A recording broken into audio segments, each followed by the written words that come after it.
line drying of laundry indoors. That introduces a lot of humidity and moisture. House plants. House plants may be watered, and while just watering them can generate high levels of humidity and moisture inside the house. Overwatering them and having spills of water can be conducive to mold growth. Loosely secured toilets with leaking wax rings or seals. Irrigation sprinkler systems that are not spraying properly or efficiently. Condensing moisture on air conditioning ducts. Crawl spaces with exposed dirt floors. Inadequately ventilated spaces, such as an attic space with its vents blocked by insulation. Fire suppression sprinkler heads that are dripping water. Non-insulated ductwork inside a non-conditioned air crawl space. You may suspect mold when these conditions are present in a building. You may suspect mold, hidden mold, if you know that there has been a water problem in the building and its occupants are reporting health problems. If a building occupant states noticeable odors, musty smells, elevated humidity levels in a building, there may be conditions favorable to mold growth. If allergic reactions or symptoms are experienced inside a particular area of the building, mold growth may be present there. A mold inspection requires the mold inspector to check for moisture intrusion. Moisture intrusion includes groundwater intrusion, surface water intrusion, and water intrusion originating from inside the building, such as from a plumbing leak, and condensation. So when we say moisture intrusion, it involves all of those things. Water from outside, and water from plumbing leaks, and water from the water vapor condensing. Look for active moisture intrusion into the building. Look for signs of excess moisture or water damage. Sampling for mold is recommended if water or moisture penetration is visually evident during an inspection, because mold can grow in moist environments. A moisture meter shall be used during a mold inspection. It's essential, and there are many different types of moisture meters. The most basic moisture meter is essential to a complete mold inspection. Moisture meters can provide qualitative information, but may not indicate the actual amount of water available to support mold growth. Moisture measurements should be taken in every room or area of the building of concern at the discretion of the mold inspector. Not all rooms have to be measured with a moisture meter. Moisture problems have many causes. Some moisture problems have been linked to the changes in building practices since the 1970s. These practices led to buildings that are tightly sealed and in some cases lack adequate ventilation. Without adequate ventilation, moisture may build up indoors and mold may grow. A building must be properly designed for climate, site location, and use, and its design must be accurately followed during construction, or the building may have moisture control problems. Delayed or insufficient maintenance can lead to moisture problems inside a building. Undiscovered or ignored moisture problems can create an environment in which mold can grow. Moisture problems in temporary structures, such as portable classrooms, are also frequently associated with mold problems. Common moisture problems include leaking roofs, leaking or condensing water pipes, especially pipes inside wall cavities or pipe chases, leaking fire protection sprinkler systems, landscaping, gutters, downspouts that may direct water towards the building, high humidity over greater than 60% relative humidity, clothes dryers venting indoors. Clothes dryers and other combustion appliances should be venting to the outside. Underfloor crawl spaces with exposed dirt floor. Some moisture problems are not easy to see. For example, the interior of walls where pipes and wires are run, pipe chases and utility tunnels, are common sites for mold growth. Mold is frequently found on walls, in cold corners, behind furniture, where condensation forms. Other possible locations of hidden mold or hidden moisture resulting in mold growth are poorly draining condensate drain pans inside air handling units, porous thermal or acoustic liners inside the ductwork of an HVAC system, the backside of drywall, gypsum board, wallboard, sheetrock, or paneling, under carpeting, padding, behind wallpaper, under vinyl flooring, inside cabinets filled with stuff, under furniture, behind stored items that are near an exterior wall that is cold or on a cold floor. Condensation inside HVAC systems is a concern. An increase of up to 90% in the relative humidity of air downstream of cooling units is a natural result of the energy transfer between the air and the coils. Moisture may condense on cool surfaces in contact with this damp air or may wick off cooling coils. Particles, soil, organic matter, microorganisms not removed by the filtering system can collect on surfaces within the HVAC system and ductwork. Such organic material may support microbial growth under wet or damp conditions. Inspectors should sample surfaces inside HVAC systems, if possible, if microbiological or microbial growth or mold growth is suspected and needs to be confirmed. You could do that by removing the registers, air registers, return air registers on walls, return air registers or supply registers on the floors, getting your hands inside the ductwork near the circulating fan through the air filter location, sometimes that's a large area, or through the panel that is in front of the circulating blower fan. Any surfaces within supply air ducts that can accumulate dirt can be a place for mold growth if adequate moisture is present. Humidifiers. Reservoirs for humidification devices that use recirculated cold water are always microbially contaminated to some degree. They should always be considered as potential mold sources. During a mold inspection, you may check for humidity, relative humidity. RH measurements shall be taken in all areas of the building that have conditions that have led to moisture intrusion, water damage, musty odors, apparent mold growth, or conditions to mold growth. Sometimes humidity or dampness, water vapor in the air can supply enough moisture for mold growth. Indoor relative humidity should be kept below 60%, ideally between 30 and 50%. Some sources say 40 and 60% if possible. Low humidity may discourage pests such as cockroaches and dust mites as well. That's an indoor air quality issue. One function of the building heating, ventilation, and air conditioning system is to remove moisture from the air before the air is distributed throughout the building. If the HVAC system is turned off during or shortly after major cleaning efforts that involve a lot of water, such as mopping and carpet shampooing or cleaning, the humidity may rise greatly and moisture or mold problems may develop. Condensation can be a sign of high humidity. When warm, humid air contacts a cold surface, condensation may form. To see this, remove a cold bottle of water from a refrigerator and take it outside on a hot day. Typically, condensation will form on the outside of that bottle. Intrusion of humid outdoor air will result in chronic condensation on windows, exterior walls, and other cool surfaces. Humidity can be measured with a humidity gauge or meter. Models that can monitor both. There are models that can measure both humidity and temperature. Check the temperature. During a mold inspection, it's at your discretion to check the temperature of any room or surface with an infrared laser thermometer. It's easy.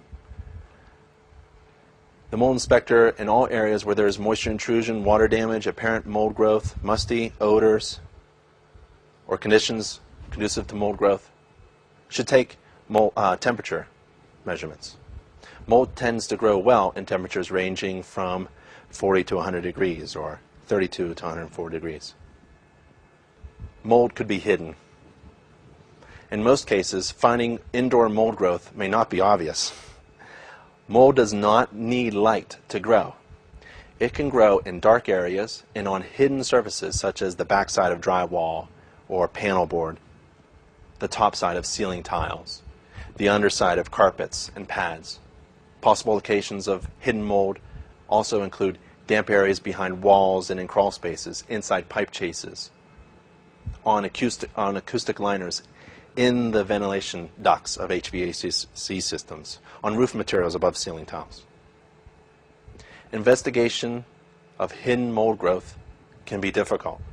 It requires a professional with experience in inspecting for water and moisture problems. Being a certified home inspector is the best qualification to perform a certified mold inspection.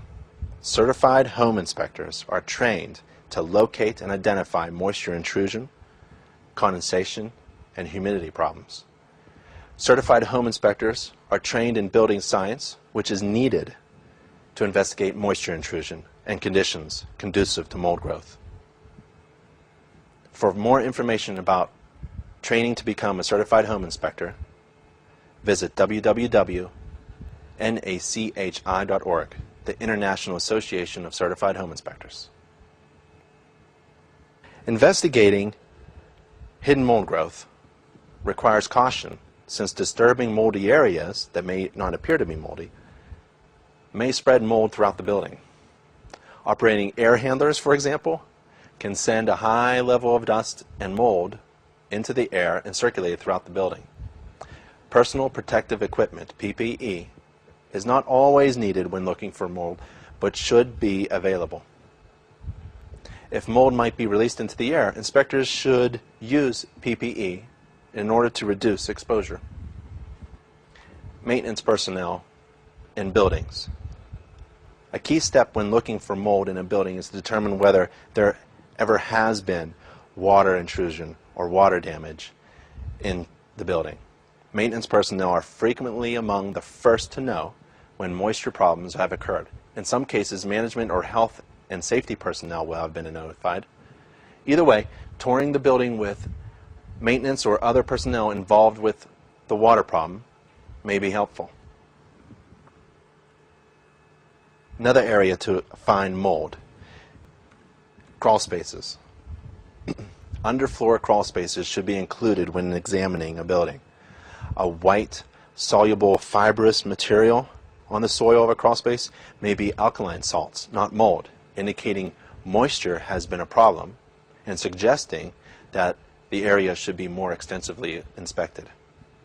Keep in mind that mold levels in confined spaces such as a crawl space are likely to be high, so personal protective equipment like a respirator and gloves should be available and selected accordingly. Crawl spaces where relative humidity is high are common sites for mold growth, particularly if the crawl space has a bare dirt earth floor. The soil will wick moisture through capillary action from moist to dry areas. The relative warmth of the crawl space will dry the soil by evaporation, adding this moisture to the air in the crawl space, where it can cause mold to grow. Also, in areas where the water table is high and weather conditions are suitable, groundwater may enter the crawl space. The moisture that accumulates in a crawl space may also enter another part of the building and contribute to mold growth there. Moisture can pass from a crawl space into a building through the cracks in the walls, the floor, or the ceiling. Crawl spaces should be designed specifically to avoid moisture problems. It's essential to inspect the HVAC equipment. Moisture may collect in the ventilation system due to poor condensation drainage or poor roof drainage, follow water down the chimney stack, or high humidity in the ventilation ducts. In some cases, water may enter the ventilation duct from a leaking pipe. I just was in a crawl space where the TPR valve deteriorated the metal material of the ductwork, and there was mold growth growing there because it was a dirty crawl space. A contaminated ventilation system may spread mold spores throughout the building and should be considered a high priority for investigation and repair. Ventilation system mold contamination should be mitigated as soon as possible in a manner that does not expose building occupants to dust or mold spores. An air filter may become damp during the air conditioning season. Many times I've inspected HVAC systems and the condensate pan from the coil above has clogged somehow, and it's filling up with water and spilling out down the jacket of the heating system or inside down through the heat exchanger and getting the blower fan all wet, and the fins blow that moisture and blow it right into the filter. Or it could be getting the filter itself damp. Microorganisms can grow on a damp filter, on the filter itself, or on the collected dust if it's a dirty filter. Mold sampling of the material accumulated on the filter may distinguish between a normal accumulation of biological origin on a filter and actual microbial growth, mold. So you may consider doing, probably the easiest would be a tape sample on the air filter if it looks dirty and damp. Mold growing near the intake to an HVAC system likely indicates ventilation humidity problems. An HVAC system that is part of an identified moisture problem may also be a site of mold growth. Experience and professional judgment should be used when working with the HVAC system. Consult a professional if it's needed. If the HVAC system has insulation on the inside of the air ducts, and the insulation gets wet or moldy, it needs to be removed because it can't just be cleaned effectively. It's contaminated permanently. So we want to look for standing water under the coils of the air handler, condensate pans that have excessive water in them. Make sure the drain pans slope toward the drain and the drain is flowing freely. Make sure the ducts are properly sealed and insulated in all non-conditioned spaces so moisture due to condensation doesn't enter the system and the system works as intended. To prevent condensation, the heating and cooling system must be properly insulated where required. Check proper installation, proper maintenance of any induct humidification equipment according to the manufacturer's recommendations, if that's available. Check the air filters. Dampness may be on the filters and microbial growth may be on the filters. Check the cooling coils. They could be dirty. It's always black. Don't know why it's always black, but the mold growth on the cooling fins of the air conditioner, that's an easy find. And it takes maybe 4 to 8 screws. Just pop it off and you can take a look at the coil, and I use my digital camera and I get right in on there. And then I take a sample to confirm what I'm seeing. Because before sampling confirms that it's mold, it's just apparent mold. Check the dampness and microbial growth on the acoustic lining of the HVAC system, the ductwork, if possible. Sometimes there's an opening, you can take a look, or there's a loose register and you can open it up and take a look inside. Check poorly maintained humidifier units with stagnant water. That's a for sure thing. Check surface deposits, rust, or microbial growth on the air supply registers. Check any of the registers. If any of the registers have rust on it, if you can rule out other sources, that could be a sign of some excessive moisture going on. Could be a pet, or it could be water. Mold spores that are released in one room of a residential building may be circulated to the other parts of the building. That's why the HVAC system is so important. It's a distributor. There could be mold growing in one small area of the building, but this system makes it available for everybody. Mold spores may settle on dirt or dust that is located anywhere in the duct system through which the air travels. These spores could become moistened by the circulating air, especially if there's a humidifier operating in the building. An inspector should check the return air registers for indications of visible and apparent mold growth. The lack of maintenance and cleaning of the ducts can be a reason for suspecting microbial growth in the ductwork. A window air conditioner should have a clean filter and a clean grill. They hardly ever do. There could be standing water inside the unit. Units need to be tilted, most of them need to be tilted away from the building. I just had one installed in a wall and it was tilted towards the interior of the house. Water was coming probably inside the wall cavity. It was coming on the drywall and it was actually dripping on someone's desk and computer. Not good. There could be moisture dripping from the bottom of the unit, evidenced by moisture damage at the bottom corners of the window opening and directly below the unit. When you're doing a mold inspection, you need to check the structure. Mold gradually destroys whatever it grows on, so preventing mold growth also prevents damage to building materials and furnishings. If a mold and moisture problem goes unaddressed long enough, structural damage is likely to result. For example, if a roof is allowed to leak long enough, mold can weaken the sheathing, the roof rafters, and then continue on down to the ceiling joists, the drywall or plaster beneath.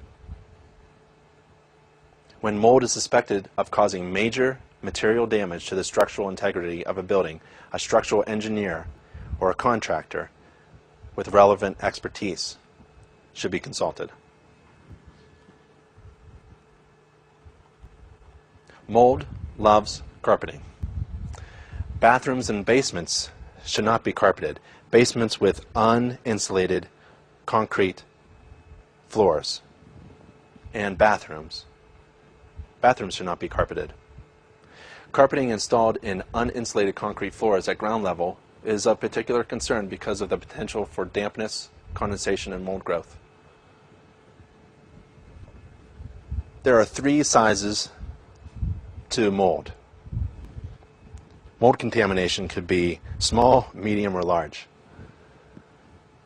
The size and extent of the apparent mold problem should be measured during an inspection. Mold contamination generally can be divided into small, less than 10 square feet of mold, medium, 10 to 100 square feet of mold growth, and large jobs, which is more than 100 square feet. A remediation manager, once you find this big stuff over 100 square feet, a remediation manager should be consulted, and probably a health professional should be consulted. Maybe a health and safety professional should be consulted in these remediation projects. Remediation is beyond the scope of your mold inspection, though. To find mold growth, use IAC2. IAC2 has the best mold inspection standards of practice and mold sampling procedures and online courses available. The mold sampling decision chart is a fantastic piece of paper. It's a document that will help you go through the house and figure out what sampling devices are required or essential to evaluate the mold growth or contamination in a building. Use computer software. I'm big on using computer software. In this course, we are using a computer software by HomeGauge. For more information, go to homegauge.com. Let's talk about inspection tools and personal protection equipment, PPE. What do you need to use to perform a mold inspection and to protect yourself?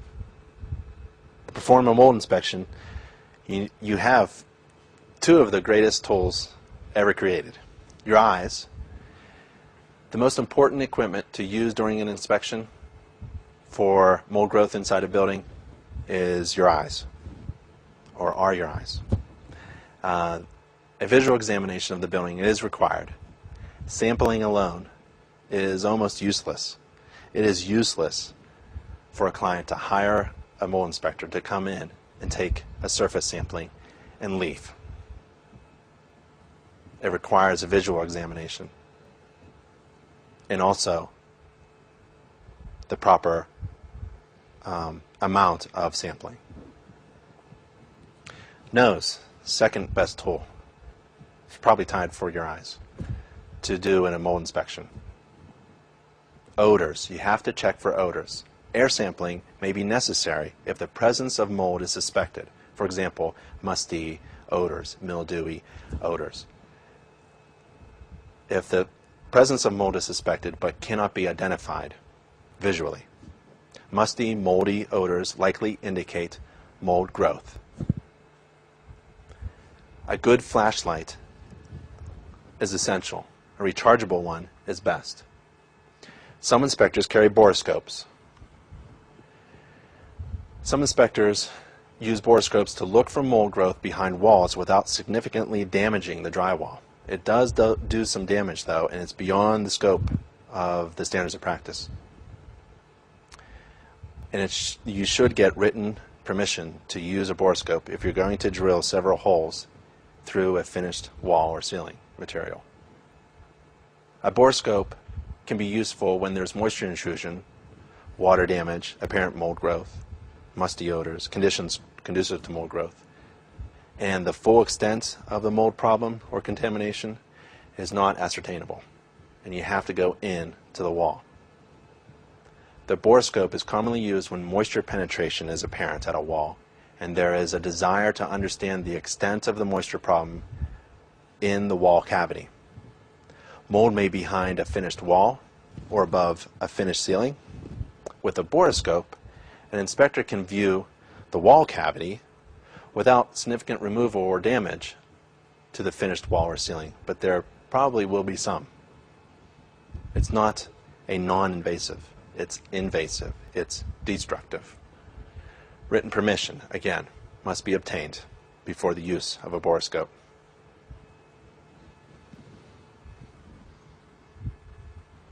Number one essential tool that is not your eye or your nose. Moisture meter. A mold inspector shall use a moisture meter in confirming wet areas and in finding wet areas. Wherever there is moisture, dampness, or wetness, there may be mold growing. Mold can grow almost instantly. It doesn't take 24 hours or 48 hours or a few days to grow. Mold growth can be instant wherever there is moisture intrusion, including but not limited to groundwater intrusion, roof leaks, plumbing leaks, condensation. These meters measure the moisture in many types of building materials or substrates. They also can monitor the process during remediation when things are being dried out. A moisture meter typically has thin probes that can be inserted into the material or pressed directly against a surface. Moisture meters can be used on carpet, wallboard, wood, brick, concrete. Because mold often grows where moisture is high, a moisture meter can help the inspector locate hidden areas of mold growth. IR cameras. I'm a fan of an IR camera during a mold inspection. An infrared camera can be used to detect moisture penetration that may not be visible to the human eye. An infrared camera is an inspection tool with many applications. It is a non-invasive instrument that can give clues to conditions that are behind the apparent visible surface of a wall, floor, or ceiling.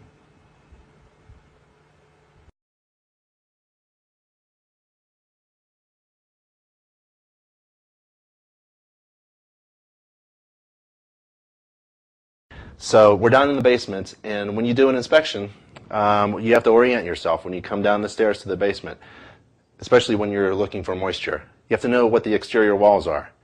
So in this part of the bedroom, well, this is a bedroom, even though technically by code and standard it's not a bedroom, doesn't have a closet, but it's definitely being used as a bedroom.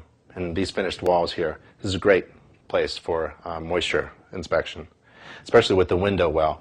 This sometimes collects a lot of water. So this is the rear wall to orient yourself. Rear exterior wall, window well, great place to look for moisture. That's an exterior wall over there. This is a shared wall with the neighbor. I'm not too concerned about moisture going over here, but I'll take a look at it anyways. And the areas that I look for are the bottom corners where the baseboards are. I'm looking for watermarks, stains in the carpeting. I'm not going to move this bed. Wish I could pull it out. Maybe I will if I see something. The window well is a great place for a moisture inspection. There's really 3 places that you want to look. Below the window frame, because water can collect. If it's not draining properly outside the window well, it'll come into the basement here. And also second and third places. Second place is here, where the window frame is. The bottom corner sometimes collects water. And then there could be a flashing problem up on the top where the header is. So this area here sometimes collects water.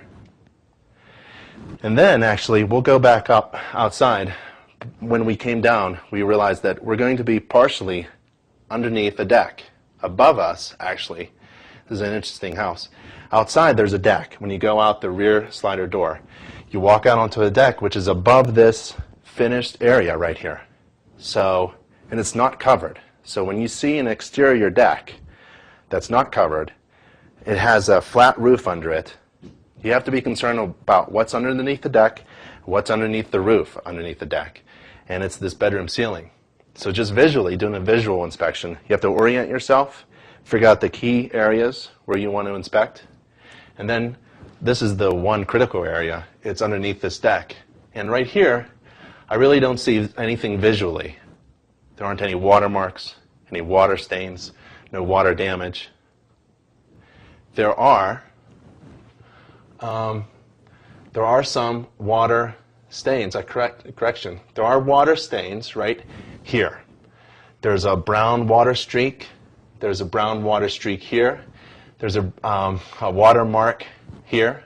I'm smiling because I'm trying to do an educational video. During inspection, I don't smile. Actually, there's 3 things that I do.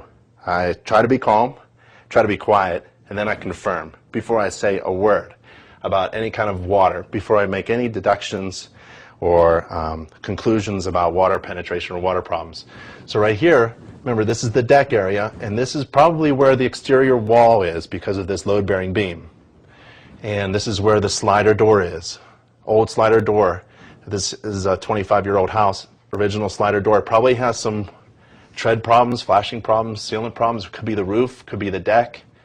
And there are watermarks, real faint watermarks here. A home inspector just can't come in and do an inspection of one system or component without thinking about the entire house. It's a dynamic situation. So really, you have to orient yourself. You have to figure out what are the key areas to look at. You have to figure out where in this case, the deck is. And you also have to look with your eyes and figure out where things are and probable causes of water. So I'm going to get my moisture meter. It doesn't feel damp. There aren't any water droplets, but I'll get my moisture meter, use my infrared camera here. But visually, I would say this is the critical area. Now, if I didn't have these tools, the infrared camera and the moisture meter, that would be a pretty good conclusion. I would say that there's some kind of water penetration problem, possibly. It's not wet to the touch because I don't have any tools to use, and I would recommend further investigation. But we have the infrared camera, so I'm going to use these tools. I've actually done a lot of inspection in this one little area before even picking up an infrared camera. So that's a good recommendation and a good thing to be concerned with.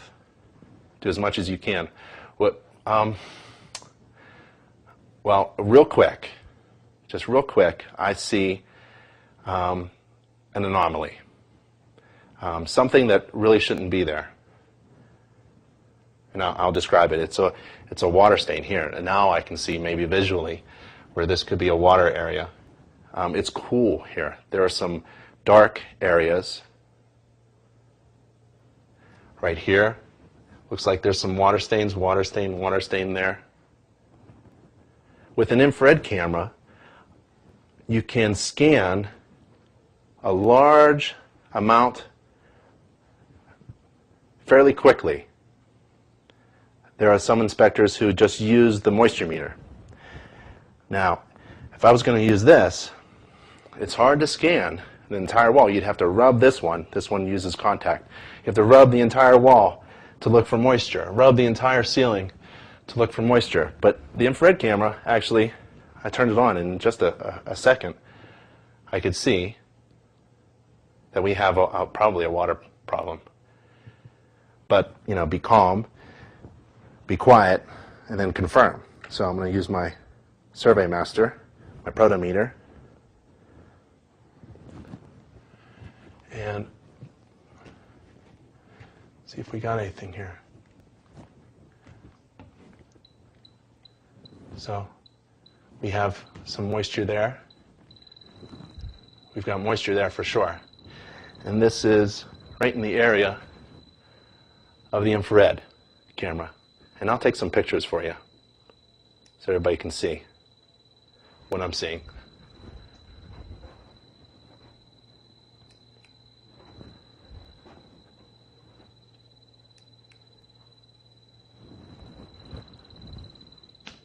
So there's definitely an active water penetration problem here. Probably the deck problem. There could be a flashing or a roof problem that's underneath the deck. Remember those watermarks? Slight elevation in moisture. Nothing too serious though. Here. It's all green actually. A little bit there, a little bit there. Not bad. Now, there's two things you keep in mind when you're doing an evaluation for moisture or any kind of evaluation with an infrared camera as a home inspector. There's quantitative or qualitative. So quantitative is measurement, exact temperature measurement. As a home inspector, I'm not really concerned about exact temperature measurements. I'm not doing any calibrations, not focusing in to get the exact temperature of this water stain. It's really qualitative. We're just looking for abnormalities, trying to analyze the situation, trying to figure out what's going on, and pinpointing, not really pinpointing, but generally getting the area of attention in your report. So I'm going to get this rear window, this rear corner, and this beam all in the picture. I'm going to take the picture of the problem area, and we'll put that in the report so everybody can see. And this is good composition for your inspection report. So we've got an active water problem. I'm just going to quickly continue with my infrared camera inspection. I'll go from left to right. This is the rear wall. And with the FLIR, you have a manual focus. And you also have to be concerned also about your angle when you're looking, because things can look a little different at different angles. When actually you do a ceiling, it's this one you have to do like this. Really, FLIR needs to swivel out the screen so you can do your ceiling inspection. It's hard to look like this, but anyways. So this is the window well. Nothing abnormal at all. Looking for cool spots.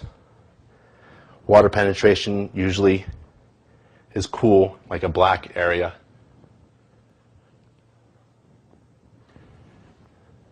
And my other areas of the window, areas of concern, really don't see anything. Didn't see anything visually. Don't see anything with the infrared.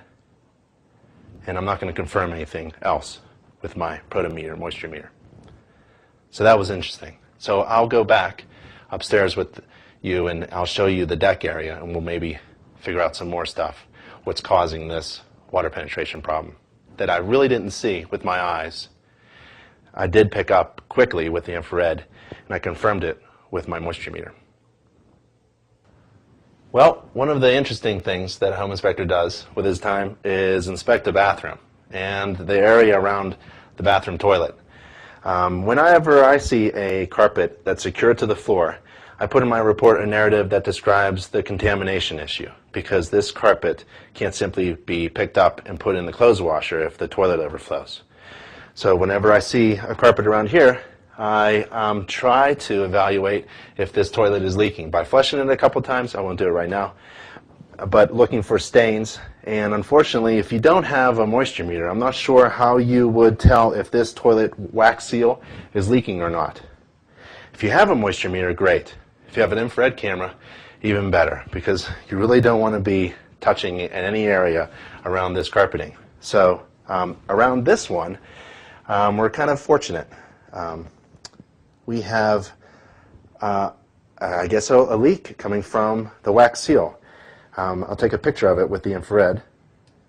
It is clearly coming from the base of this toilet on the right side. I'll flush it a couple times, but it's already wet with my infrared camera.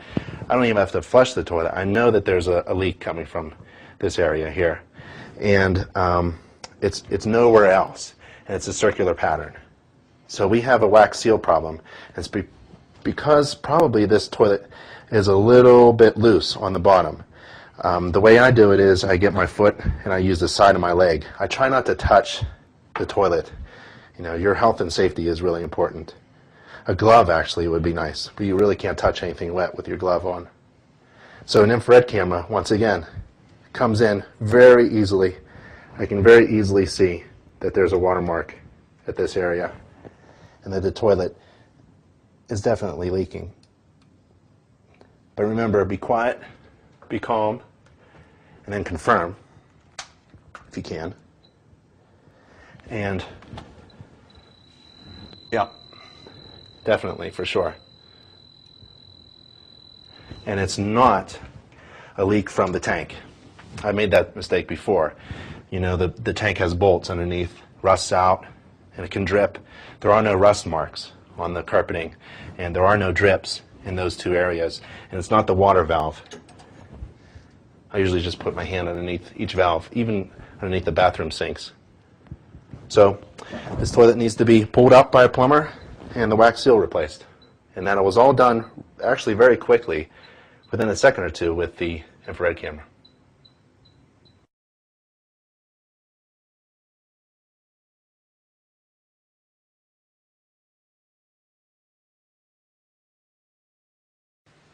This is the GE Protometer SurveyMaster moisture measurement system used for measuring the moisture level of non-conductive porous construction materials, and it has two modes of operation: the search and the measure. Search is where this bulge sensor is located, and the measure is at the points. And when both modes are used together, it greatly enhances the inspector's ability to identify the extent and profile of moisture intrusion and to diagnose the cause of the moisture-related problems. There is a 9-volt battery in here, in this location, that is powering the unit, the system device. And there are two modes. This is the power. So turn it on, and you select between the modes, search and measure. We've got relative readings of up to a nominal depth of about 3/4 inches, 19 millimeters, into the material against which it's held. The actual depth of the measurement is actually subject to the characteristics of the material that's being measured. You get a reading like that. And it has to be held at a 25-degree angle with the, well, we'll put this on since we're in search, with the cap, pin cap, and the bulge touching at the same point.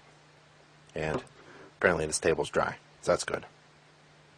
The SurveyMaster, in measure mode, uses electrical conductance principles to measure the moisture level of the material between two electrodes.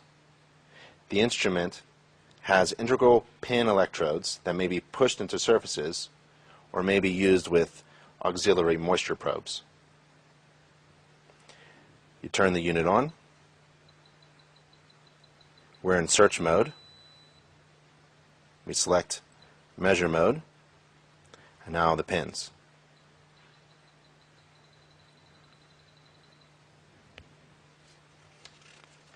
Measure mode readings are precise and specific to the area of contact between the electrode tips. Actual percent measure contact values are measured in wood products, whereas the moisture Wood moisture equivalent values, the WME values, are measured in materials other than wood. The WME measurement is the theoretical percent moisture content value that would be attained by a piece of wood in moisture equilibrium with the material under investigation at the point of measurement.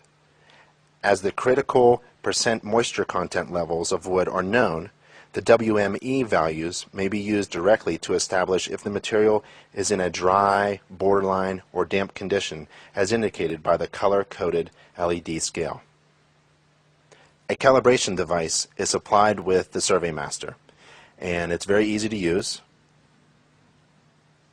You put this calibration device up against the pins, and you hold it across the electrode pins, and a correctly calibrated SurveyMaster will read, make sure it's on, and in the right mode. A correctly calibrated SurveyMaster will read 18.2 plus or minus 1. So I'm good. I'm at 18.3. This device is working properly. It's been calibrated. I'm going to record this in my logbook so that if somebody needs this information later on, maybe during a legal litigation thing, I'm going to have my calibration of my instrument recorded, and it's going to be right on. So you note and record the relative value that's displayed, and you check the instrument every once in a while, as often as you like, just so you know that you are accurate in your reports.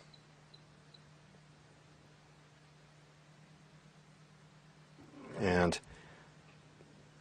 the SurveyMaster comes with a protective cap. Be careful. These pins are sharp. This is what happens when you're not careful with these pins. So always keep this right there. Don't lose this. This is very important.